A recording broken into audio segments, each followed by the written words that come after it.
17 বছর পর দেশের ইতিহাসে সবচেয়ে সুন্দর নির্বাচন হবে বলে মন্তব্য করেছেন প্রধান উপদেষ্টা ডক্টর মোহাম্মদ ইউনূস। ঘোষিত সময়টি নির্বাচনের সঠিক সময় উল্লেখ করে তিনি জানান, ভোটের জন্য প্রস্তুত দেশের জনগণ। লন্ডনে চাথাম হাউজের নীতি সম্মেলনে এসব কথা বলেন অধ্যাপক ইউনূস। তিনি আরও জানান, জুলাই মাসে জুলাই সনদ জাতির সামনে উপস্থাপন করা হবে। আরও জানাচ্ছেন এস.এম. আরিফ। লন্ডনের চ্যাথাম হাউজে নীতি সম্মেলনে বক্তব্য রাখেন প্রধান উপদেষ্টা ডক্টর মোহাম্মদ ইউনূস। তিনি জানান, সঠিক সময়ে অনুষ্ঠিত হবে আগামী জাতীয় সংসদ নির্বাচন। I keep saying that we will have the most beautiful election we ever had in our history, and the time is right. People are ready. When you have an election after many years, after 17 years. You are having first time a real election, excitement in the country that we will really go and cast our vote. প্রধান উপদেষ্টা জানান, 17 বছর পর vote দিতে মুখিয়ে আছে দেশের জনগণ। 17 years. Imagine all the young people who are coming to that voting age. They are piling up. They never had the opportunity to cast their first vote yet. So excitement of these young people that I will decide who do I vote for. These boys, girls who waited and waited and waited. Their voice never counted like many other, the rest of the nation. So that excitement we want to use and create what we call a new Bangladesh. সম্মেলনে সংস্কারের বিষয় তুলে ধরে doctor Yunus জানান, জুলাই মাসেই জুলাই সনদ জাতির সামনে উপস্থাপন করা হবে। Ultimate aim is to get all those recommendations where all the parties agree, put it in a separate piece of paper. This is where all the parties agree. And then we celebrate all the parties signed that agreement. We call it July Charter. And we are waiting for July to come next month. This charter will be presented to the nation, July Charter. And we celebrate. On this basis, now we'll have the election. এর আগে যুক্তরাজ্যের জাতীয় নিরাপত্তা উপদেষ্টা Jonathan পাওয়েলের সাথে বৈঠক করেন প্রধান উপদেষ্টা। এস.এম. আরিফ, মাই টিভি, ঢাকা। নতুন করে চোখ রাঙাচ্ছে করোনা ভাইরাসের নতুন ভ্যারিয়েন্ট। গত 24 ঘন্টায় দেশে 101 জনের নমুনা পরীক্ষা করে 13 জনের শরীরে করোনা ভাইরাস পাওয়া গেছে। নতুন এই ধরনটি সংক্রমিত হওয়ার ক্ষমতা বেশি হওয়ায় সচেতন এবং সাবধান হওয়ার পাশাপাশি স্বাস্থ্যবিধি মেনে চলার পরামর্শ দিয়েছেন চিকিৎসক এবং জনস্বাস্থ্য বিশেষজ্ঞরা। আরও জানাচ্ছেন রাকিব হাসান। 5 বছর আগে বিশ্বজুড়ে ভয়াবহ রূপ নিয়ে করোনা ভাইরাস আবারও ফিরছে নতুন রূপে। নতুন করে চোখ রাঙাচ্ছে মহামারী করোনা ভাইরাসের নতুন ভ্যারিয়েন্ট। পার্শ্ববর্তী দেশ ভারত সহ এশিয়ার বিভিন্ন দেশের মতো বাংলাদেশেও এরই মধ্যেই শনাক্ত হয়েছে করোনা ভাইরাসের নতুন এই ভ্যারিয়েন্ট। স্বাস্থ্য অধিদপ্তরের তথ্য মতে দেশে গত 9 জুন সকাল 8টা থেকে 10 জুন সকাল 8টা পর্যন্ত 24 ঘন্টায় 101 জনের নমুনা পরীক্ষা করে 13 জনের শরীরে করোনা ভাইরাস পাওয়া গেছে। তবে 24 ঘন্টায় আক্রান্ত কারোর মৃত্যু হয়নি। করোনার নতুন এই ধরনটি সংক্রমিত করার ক্ষমতা অনেক বেশি হলেও রোগের তীব্রতা কম বলে জানান চিকিৎসক এবং জনস্বাস্থ্য বিশেষজ্ঞরা। আসলে এটা সবগুলোই ওমিক্রন ভ্যারিয়েন্টের সাব ভ্যারিয়েন্ট বা উপধরনগুলো অনেক শাখা পোশাখা, শত শত হাজার। তো বাংলাদেশে আমরা সবগুলো পাইনি। বাংলাদেশে যেটা আমরা পেয়েছি সেটাও খুব দ্রুত ছড়াচ্ছে। এটা বেশি ছড়ালেও কিন্তু করোনার অন্যান্য ধরনের চাইতে এটার মানে রোগীকে গুরুতর ক্ষতি করার ক্ষমতা কিন্তু বেশি না। পৃথিবীর বিশ্বের অন্যান্য দেশে কিন্তু আক্রান্তের সংখ্যাটা পাওয়া যাচ্ছে এবং যেটা বলা হচ্ছে যে এটা একটু দ্রুত ছড়িয়ে পড়ে, কিন্তু খুব বেশি আতঙ্কিত এখনই হওয়ার সময় কিন্তু আসে নাই, যেহেতু বিশ্বের অন্যান্য দেশেও কিন্তু ছড়িয়ে পড়েছে। যার জন্য আমরা আগাম সতর্কতা হিসেবে সবাইকে স্বাস্থ্যবিধি মেনে চলার দিকে জোর দিচ্ছি বেশি।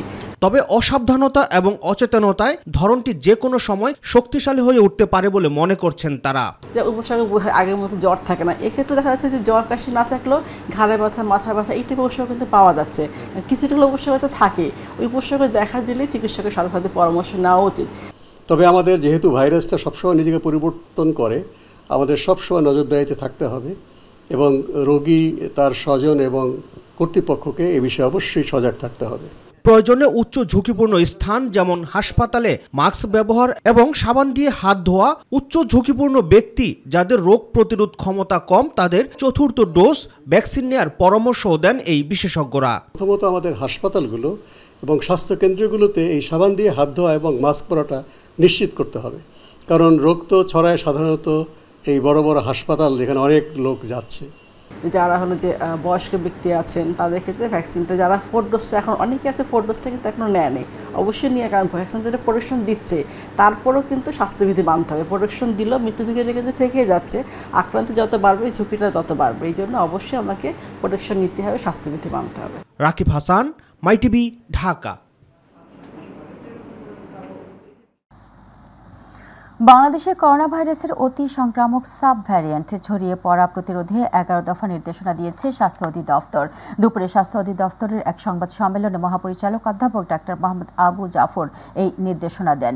লিখিত বক্তব্যে তিনি বলেন, করোনা ভাইরাসের সংক্রমণের বিস্তার প্রতিরোধে দেশের সব স্থল, নৌ ও বিমানবন্দরে নজরদারি ও স্বাস্থ্যবিধি মেনে চলার নির্দেশনা দেওয়া হয়েছে।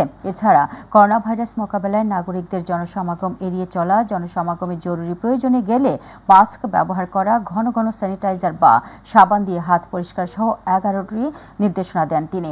এদিকে গত 24 ঘন্টায় দেশে 10 জনের শরীরে করোনা শনাক্ত হয়েছে বলে জানিয়েছে স্বাস্থ্য অধিদপ্তর। কোভিড-19 প্রাদুর্ভাব বেড়েছে, সেই উদ্দেশ্যে সরকারের দায়িত্ব হিসেবে, স্বাস্থ্য মন্ত্রণালয়ের দায়িত্ব হিসেবে আমরা এই সচেতনতা বৃদ্ধি এবং আমাদের অবস্থান আপনাদের সামনে তুলে ধরার জন্য প্রতিবদ্ধ এবং এটা চলমান থাকবে। পশ্চিমা লঘুচাপের কারণে দেশের বিভিন্ন স্থানে বৃষ্টি হলেও মৌসুমি বায়ু অপেক্ষাকৃত কম সক্রিয় থাকায় তীব্র গরম অনুভূত হচ্ছে বলে জানিয়েছে আবহাওয়া অধিদপ্তর। আগামী কয়েকদিন এমন অবস্থা বিরাজ করলেও 15 জুন থেকে দেশের সর্বত্র ভারী বৃষ্টি হওয়ার সম্ভাবনা রয়েছে বলে আবহাওয়ার পূর্বাভাসে বলা হয়েছে। ইউসুফ আলীর রিপোর্টে বিস্তারিত। গত কয়েকদিন ধরে দেশের বিভিন্ন স্থানে থেমে থেমে বৃষ্টি, ধমকা হাওয়া ও বজ্রসহ বৃষ্টিপাত হচ্ছে। তবে এর পরেও কোনো মতে কমছে না ভ্যাপসা গরম। আবহাওয়া অধিদপ্তর বলছে, সমুদ্রে লঘুচাপ থাকায় বৃষ্টিপাত হলেও তাপমাত্রা হ্রাস পাচ্ছে না। পশ্চিমা লঘুচাপের প্রভাবে কিছু কিছু জায়গাতে বিক্ষিপ্তভাবে বৃষ্টি হচ্ছে। এই বৃষ্টিপাতটা কিন্তু উল্লেখযোগ্যভাবে তাপমাত্রা কমাতে খুব একটা সহায়তা করে না। অন্যদিকে বাতাসে জলীয় বাষ্পের পরিমাণ বেশি থাকার কারণে যেহেতু রাতে বৃষ্টি হয়ে যাওয়ার পরেও দিনের বেলায় কিন্তু আকাশ পরিষ্কার এবং সূর্যের দেখা মিলছে, ফলে তাপমাত্রা খুব দ্রুত আবার বৃদ্ধি পাচ্ছে। গরমের তীব্রতা কয়েকদিন অব্যাহত থাকবে বলে জানান এ আবহাওয়াবিদ। আশা করছি যে বর্তমান সময়ে যেরকম বৃষ্টিপাতের একটা কম টেন্ডেন্সি আছে, হয়তোবা আগামী 2 থেকে 3 দিন এরকম অবস্থা চলতে থাকবে। এরপরে আবার বৃষ্টিপাতের প্রবণতা বাড়তে থাকবে এবং ক্রমান্বয়ে সেই বৃষ্টিপাত সারা দেশেই ছড়িয়ে পড়তে পারে। চলতি মাসের মাঝামাঝি সময়ে টানা বর্ষণ হওয়ার পূর্বাভাসও দেন আবহাওয়াবিদ AKM নাজমুল হক। আগামী পরের সপ্তাহে অর্থাৎ 15 থেকে 22 এই সময় পর্যন্ত সারা দেশেই বৃষ্টিপাতের প্রবণতা একসাথে বৃদ্ধি পাবে। সেই সাথে যে চলমান তাপপ্রবাহ আছে, সেই চলমান তাপপ্রবাহ কমে যাবে। ইউসুফ আলী, মাই টিভি, ঢাকা। ঈদ আনন্দ কাটিয়ে রাজধানীতে ফিরতে শুরু করেছেন সাধারণ মানুষ। তবে দীর্ঘ ছুটি থাকায় বাস, ট্রেন কিংবা নৌপথে যাত্রী চাপ অনেকটাই কম। আগতরা কেউ প্রয়োজনের তাগিদে, কেউ বা আবার শেষ সময় ভিড় এড়াতে আগে ভাগে ফিরছেন ঢাকায়। শুক্র শনিবার 2 দিন যাত্রী চাপ থাকার সম্ভাবনার কথা জানায় সংশ্লিষ্ট কর্তৃপক্ষ। SM আরিফের আরও একটি রিপোর্ট। দীর্ঘ ছুটি থাকায় ঈদের 5ম দিনেও যাত্রী চাপ কম কমলাপুর রেলওয়ে স্টেশনে। ফিরতি যাত্রায় যারাই আসছেন তাদের কেউ ব্যবসায়ী, কেউ প্রয়োজনের তাগিদে, আবার কেউ কেউ আগেভাগেই ফিরেছেন শেষ সময়ে ভিড় হওয়ার আশঙ্কায়। চাকরি করে ঢাকা আসতেই হবে, ওই জন্য ফিরে চলে আসলাম। আবার চাকরি জয়েন দিব, কালকে তো অফিস খোলা। গ্রাম থেকে আসতে তো একটু কষ্ট হবেই, স্বাভাবিক। সুন্দর মতোই বাড়িতে গেলাম, আবার আসলামও, কোথাও কোনো সমস্যা হয়নি। ছুটি কাটিয়ে যান্ত্রিক নগরীতে দ্রুত ফিরতে হলেও সবার মুখে স্বস্তির ছাপ। বাড়িতে যদিও একটু গরম ছিল, তারপরেও সব মিলিয়ে অনেক ভালো লেগেছে। আত্মীয় স্বজনের সবাই ছিল, আর যেহেতু ওটা আমাদেরই জন্মভূমি একরকম, কাজেই ওটা ছেড়ে ঢাকায় আসতে অবশ্যই কষ্ট লাগবে। আলহামদুলিল্লাহ স্বস্তিতেই কাটছে, তবে এই যে গরমের কারণে একটু ভোগান্তি হচ্ছে আর কি। ট্রেন কিছুটা দেরিতে ফিরলেও কোনো শিডিউল বিপর্যয় নেই বলে জানান কমলাপুর স্টেশন ম্যানেজার। ঈদ ফেরত যাত্রায় যে আমরা যাত্রীর চাপ পরিলক্ষিত হয়, সেই তুলনায় যাত্রীর চাপ পরিলক্ষিত হয়নি। আশা করছি শুক্র শনিবার ফেরত যাত্রায় যাত্রী চাপ দেখা দেবে। যাত্রী চাপ কম ফিরতি বাস যাত্রায়ও শুক্র ও শনিবার যাত্রী চাপ বাড়বে বলে মনে করেন কর্তৃপক্ষ। SM আরিফ, মাই টিভি, ঢাকা। গ্রামের বাড়িতে ঈদ করতে যাওয়ায় অনেকেই ঢাকা এসে পৌঁছালেও রাজধানীর সড়কগুলো রয়েছে এখনও ফাঁকা, আর তাই ঈদের পঞ্চম দিনে ফাঁকা ঢাকা পেয়ে ঘোরাঘুরিতে ব্যস্ত নগরবাসী। টানা 10 দিন সরকারি ছুটি থাকায় নগরবাসীর মাঝে এখনও বিরাজ করছে ঈদের আমেজ। আরও জানাচ্ছেন জাহিদ আহমেদ বাবু। টানা 10 দিনের ছুটিতে রয়েছে দেশ। ঈদের টানা ছুটিতে যথারীতি বিপুল সংখ্যক নগরবাসী ঢাকা ছাড়ার কারণে রাজধানীর বিভিন্ন সড়ক এখনো যেন অনেকটা ফাঁকা। আর তাই বছরে আরও একবার এমন ফাঁকা ঢাকা পেয়ে ঈদের পঞ্চম দিনেও যে যেভাবে পারছেন ঘুরে বেড়াচ্ছেন ঢাকার রাজপথে। যে মানুষটি জীবিকার তাগিদে এতটুকু সময় পান না আপনজনকে সাথে নিয়ে ঢাকার রাজপথ ঘুরে দেখতে, ফাঁকা ঢাকা পেয়ে সেও মজেছেন ঈদের আমেজে। জানান, যানজটমুক্ত এমন রাজপথে পরিবার পরিজন নিয়ে ঘুরে বেড়াতে কার না সাত জাগে। তাই স্ত্রী সন্তান নিয়ে তিনিও চষে বেড়ান ঢাকার রাজপথ। ছুটি দেখে ফাঁকা আছে বলে আমরা একটু ঘুরতে পারছি পোলাবান নিয়ে, এটাই। মানে আমার ওয়াইফ আর 2 সন্তান। শুধু তাই নয়, টানা ছুটিতে নগরীর সড়কে ঘোরাঘুরি করে উচ্ছ্বাসে ভাসছেন রাজধানীতে অবস্থানরত মানুষ, যাদের কাছে এখন যেন কাটেনি ঈদের ছুটির রেশ। তাণ্ডব মুভি দেখার জন্য যমুনা ফিউচার পার্কে আসছি, কিন্তু এখানে এসে টিকিট পাই না। আমরা ফ্যামিলি নিয়ে খুব সুন্দর করে ঘুরে বেড়াচ্ছি, রাস্তাঘাট পুরোটাই ফাঁকা, কোনো জ্যাম নাই। ঈদের 10 দিন ছুটি, সরকারকে ধন্যবাদ। ঘুরতে ভালো লাগে অনেক, এই জন্য আমার আব্বু আম্মু বাইরে নিয়ে যায় সবসময়। ঘোরাঘুরি করে তো অনেক শান্তি, বাচ্চা কাচ্চা নিয়ে ফ্যামিলি নিয়ে বাজারঘাট করে, কোনো যানজট নাই। তবে দেশের বিভিন্ন বেসরকারি প্রতিষ্ঠানে ঈদের ছুটি শেষ হলেও শিক্ষা প্রতিষ্ঠান, অফিস আদালত বন্ধ থাকায় নগরীর রাস্তাঘাট রয়েছে এখনো ফাঁকা। আর এই ফাঁকা ঢাকার মাঝে ঈদের আনন্দঘন আমেজে রাজধানীর বিভিন্ন বিনোদন স্পটগুলোও ভাসছে বাঁধভাঙা জোয়ারে। জাহিদ আহমেদ বাবু, মাই টিভি, ঢাকা। সিরাজগঞ্জের শাহজাদপুরে অবস্থিত বিশ্বকবি রবীন্দ্রনাথ ঠাকুরের রবীন্দ্র কাছারি বাড়িতে দর্শনার্থীদের প্রবেশ অনির্দিষ্টকালের জন্য বন্ধ ঘোষণা করা হয়েছে। বুধবার এই ঘোষণা দেয় কর্তৃপক্ষ। গত 8 জুন একজন দর্শনার্থী পরিবারের সদস্যদের নিয়ে কাছারি বাড়ি পরিদর্শনে গেলে পার্কিং টিকিট নিয়ে গেটের এক কর্মচারীর সঙ্গে তাদের বাগ বিতণ্ডা হয়।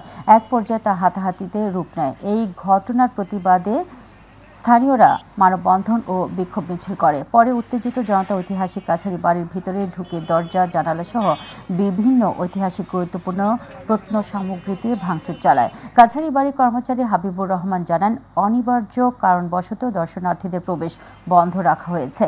শাহজাদপুরের সহকারী কমিশনার ভূমি মুশফিকুর রহমান ঘটনাস্থলে পরিদর্শন করেন।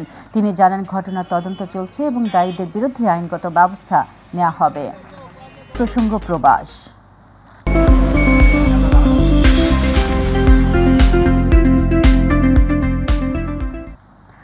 সৌদি আরবে পবিত্র হজ পালন শেষে শুরু হয়েছে বাংলাদেশি হজ যাত্রীদের ফিরতি হজ ফ্লাইট।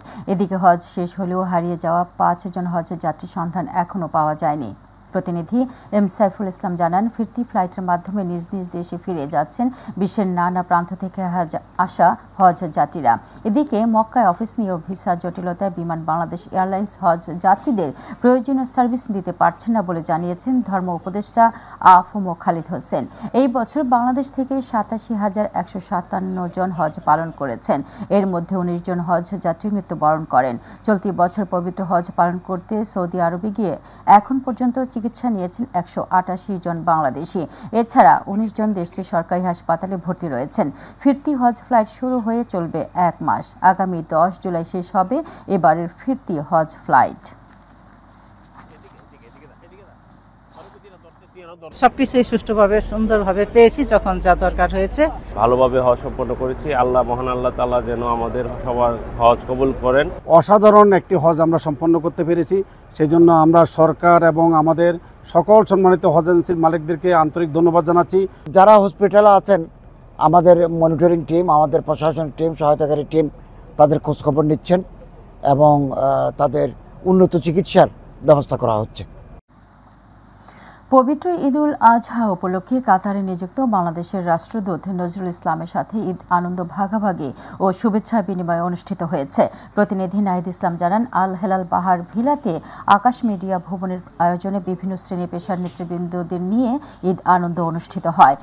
এম আকাশের পরিচালনায় অনুষ্ঠানের সভাপতিত্ব করেন কাতারের প্রবীণ কমিউনিটি ব্যক্তিত্ব আবুল কালাম বাহার।